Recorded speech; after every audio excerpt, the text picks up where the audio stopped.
A nossa sociedade, ela está profundamente marcada pela indiferença, que é um reflexo do nosso egoísmo. O egoísmo que nós temos dentro de nós, que nos faz pensar, em primeiro lugar, em cada um de nós mesmos, buscar o nosso bem, aquilo que nos agrada, aquilo que nos satisfaz, nos provoca em nós este sentimento da indiferença em relação às necessidades do outro. Isso está tão entranhado na nossa realidade, no nosso comportamento, que nós já nem mais fazemos questão de disfarçar estas coisas. É tão comum nas nossas atitudes, no nosso dia a dia, a indiferença, fruto do egoísmo, que isso já nem nos chama mais atenção. E não adianta dizer o contrário, porque isso é a realidade. Nós, por exemplo, precisamos de leis que nos digam que determinadas pessoas são especiais e precisam de um lugar.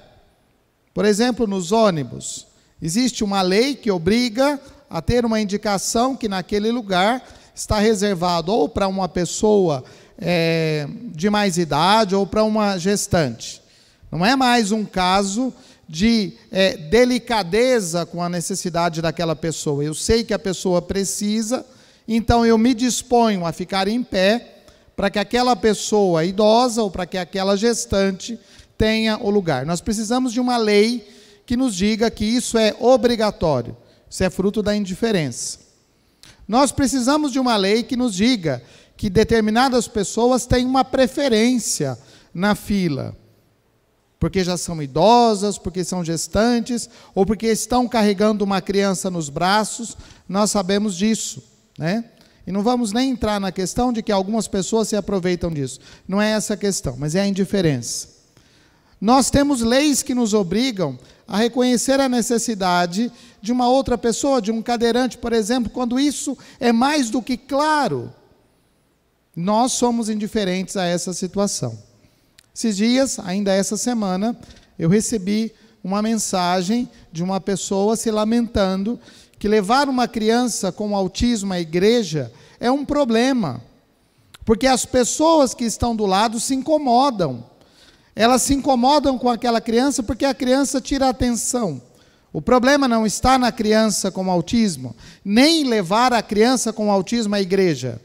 O problema está em nós, que não somos capazes de entender a realidade do outro e nem queremos fazer o esforço de entender a realidade do outro. Mas o outro nos incomoda, porque o outro nos tira daquela situação de conforto, de tranquilidade.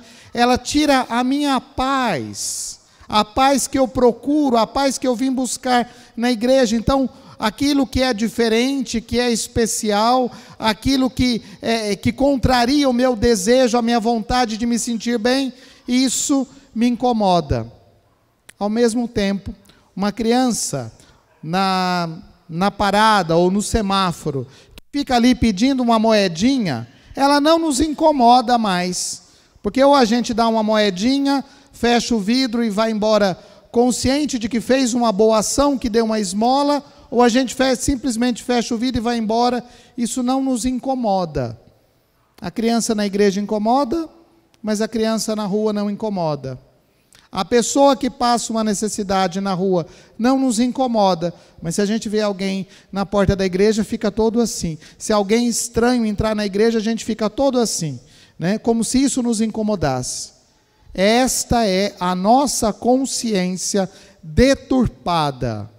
Esta é a nossa realidade deturpada, egoísta, indiferente à situação do outro. De fato, a palavra de Deus, ela não nos incomoda mais, porque ela não nos faz sair da nossa condição. Parece que nós vamos ficando com uma consciência adormecida. Aí está o grande problema, quando a palavra de Deus deixa de provocar em nós um incômodo, quando a palavra de Deus deixa de mexer com a nossa vida, quando a palavra de Deus deixa de nos tirar da nossa realidade para nos fazer perceber a condição e a situação do outro. A primeira leitura de hoje e o Evangelho, na figura de Esther e de Maria, mostram como a palavra de Deus não deixou estas duas mulheres indiferentes à situação à sua volta. Não é alguma coisa distante, não é alguma coisa que estivesse muito longe. Não, mas aquilo que estava acontecendo no momento, que estava acontecendo ali próximo. Ou a palavra de Deus provoca em nós isso, ou nós estamos nos enganando. Nós estamos dizendo que somos homens e mulheres de fé, quando na realidade a fé não tem nada a ver com a nossa vida.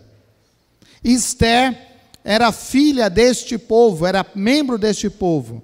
E Esther foi parar numa condição privilegiada, rainha.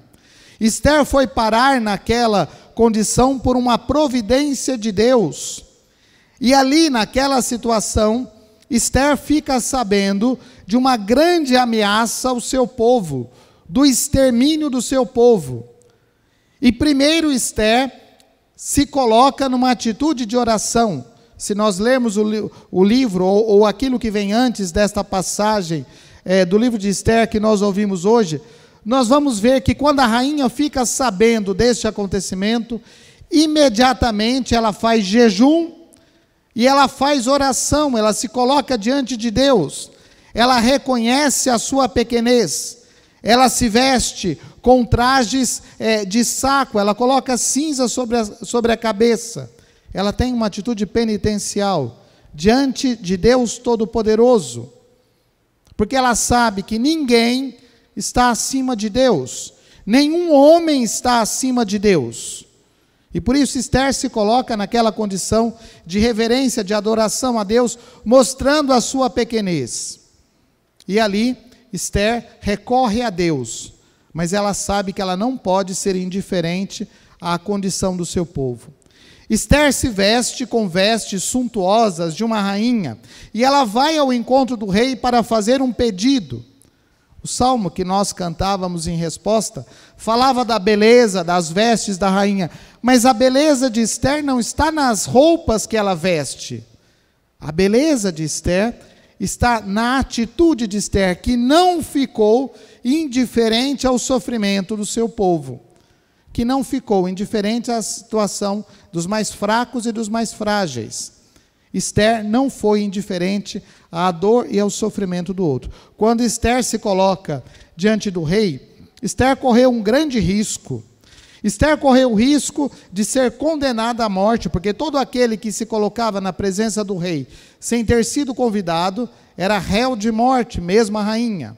E o rei, num gesto de benevolência, estende o cetro, e Esther ganha a graça, ganha os favores do rei. E o rei oferece para Esther coisas muito bonitas, coisas muito importantes. Metade do seu reino. Será que se alguém oferecesse para nós metade do reino, ou a vida de alguém, qual seria a nossa escolha? Sobretudo se fosse em relação a uma pessoa que nós não gostamos. Qual seria a nossa atitude nessa situação? Porque aqui é um jogo interessante, né? Olha, eu te ofereço metade do meu reino.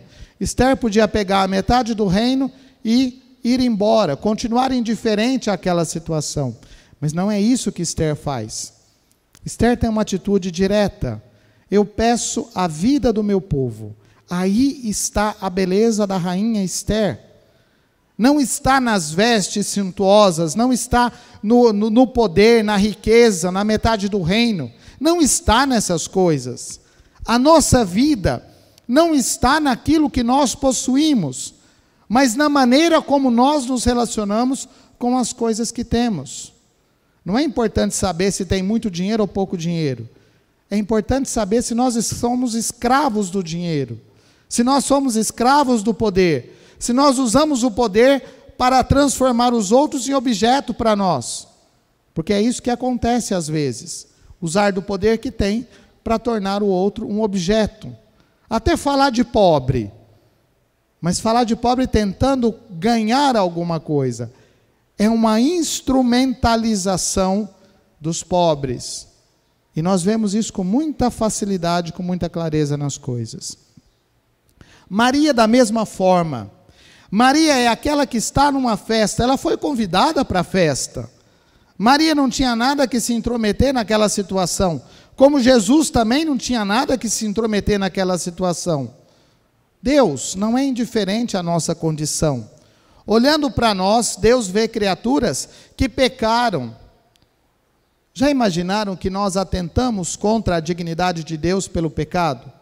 Que nós desobedecemos a Deus e que nós somos réus de morte por causa do pecado, por causa da nossa falta?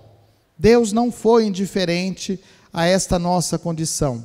Maria não foi indiferente à situação do povo. E aqui não é apenas a falta do vinho, não é apenas que está faltando bebida e não vão ter mais o que fazer, então cada um vai para a sua casa. Mas eles não têm o essencial, que é a alegria.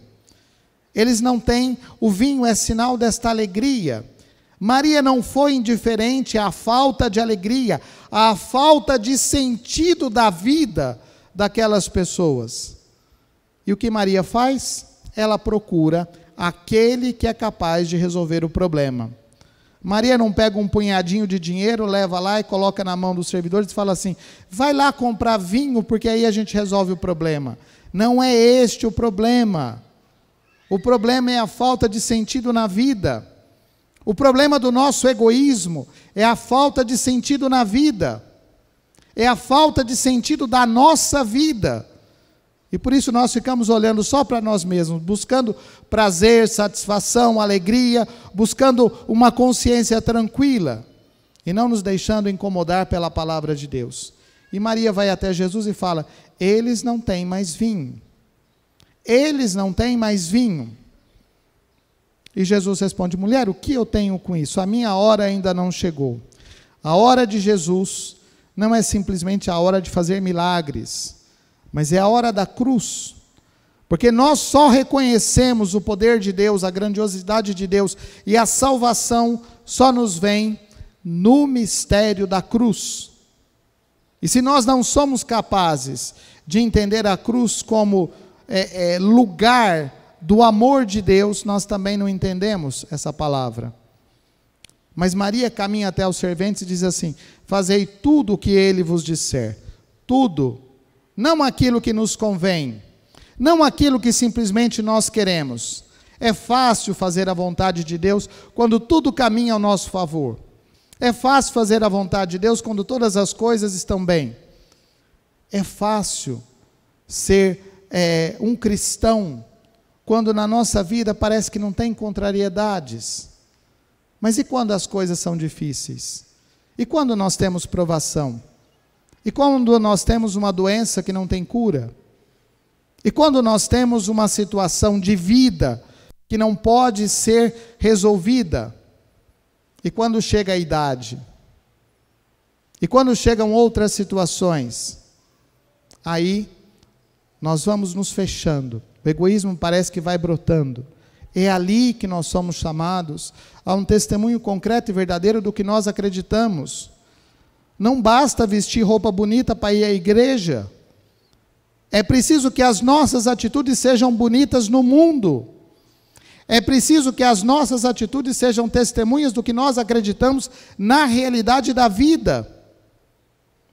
O manto de Nossa Senhora, ele esconde até um pouco a beleza da simples imagem de Aparecida, que é uma imagem simples, que não tem muita formosura, que não tem muita beleza. Mas nós não podemos querer esconder na nossa vida isso. O egoísmo não pode vencer, a indiferença não pode vencer na nossa vida. A indiferença não pode ser a atitude de pessoas que rezam o Pai Nosso, que dividem a mesma mesa eucarística. A indiferença não pode ser a atitude de nós que professamos a fé quando vamos à missa, que servimos na igreja, que somos ministros ordenados. A indiferença não pode permanecer, ela não pode prevalecer nas nossas atitudes. Porque se isso acontece, nós estamos distantes daquilo que diz a palavra de Deus. Fazei tudo o que ele vos disser, é uma palavra direta de Nossa Senhora, é uma palavra direta de Maria. Fazer tudo o que Deus nos pede significa tudo, e sem preguiça, sem meia vontade, sem pouca vontade.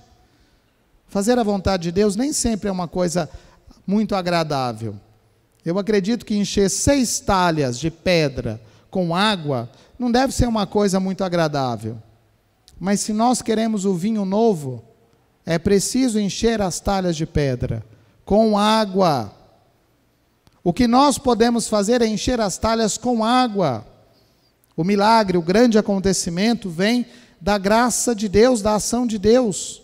O que nós precisamos fazer é o que nós temos que realmente fazer, encher as talhas com água sem preguiça, não pela metade, para termos muito vinho. A mudança que nós queremos tanto lá fora no mundo, nas pessoas, ela começa com a nossa saída do egoísmo e da indiferença.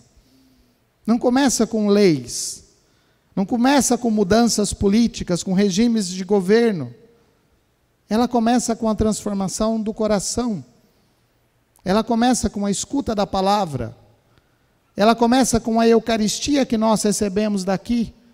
Corpo e sangue do Senhor, é aqui que começa essa transformação. E é isso que Maria nos mostra, que é preciso fazer em tudo a vontade de Deus na nossa vida, como sinal da nossa fé. Louvado seja nosso Senhor Jesus Cristo.